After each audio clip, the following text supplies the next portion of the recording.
Hello, welcome to day 5 of your 7-day Ayurvedic Energy Challenge for Women. I'm Sarah Cruz with Ayurvedic Wisdom for Women, and today I'll be going over your practice, the challenge for day 5. So throughout the week, you've been learning about the benefits of sleep and setting new habits and routines around sleep. You've been learning about the importance of hydration and how to effectively hydrate your body throughout the day. And you've also learned about why movement is so important and begun to bring that practice back into your life.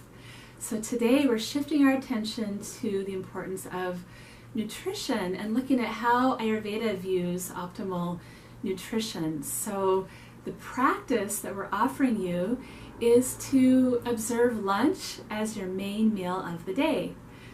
And the reason is Ayurveda looks at our bodies as ourselves as humans as reflections of nature.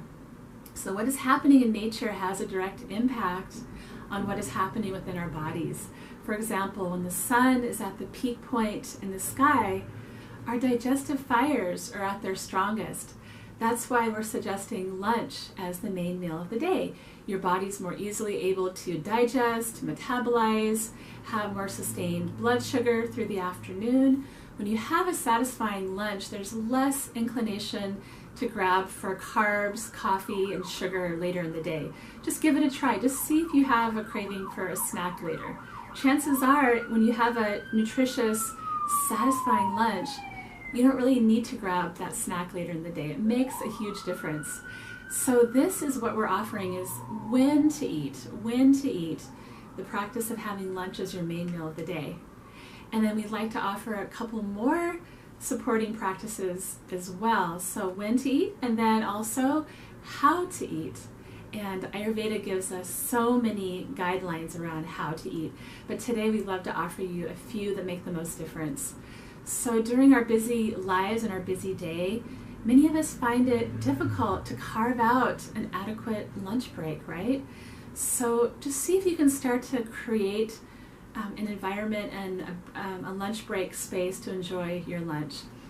Optimally eating lunch away from your desk, not when you're on the computer, but just sitting quietly and observing gratitude, observing the beautiful meal laid in front of you, chewing slowly, and sipping on room temperature water rather than ice water. Ayurveda always says no to ice water. It puts out that digestive fire.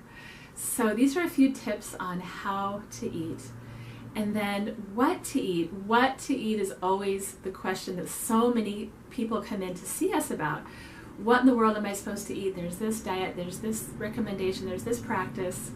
And it gets to be overwhelming. So Ayurveda looks specifically at each person's constitution, their body type.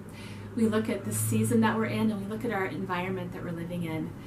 And instead of getting into all that at this time, we're going to offer you a few recipes that are beneficial for all and that you can customize and craft for your taste. And so in the email that you just received today, there's also a link for how to prepare a goddess bowl. It's a recipe video on how to make a goddess bowl. And we also have that recipe outlined in the Replenish Your Energy daily e-booklet that we emailed you last week. So there's a recipe for the goddess bowl. There are a handful of other recipes. They're delicious, they're nutritious, and they're satisfying. So have fun with it. Let us know how it's going for you. Share some meal ideas with your girlfriends. And go ahead and put this practice in place.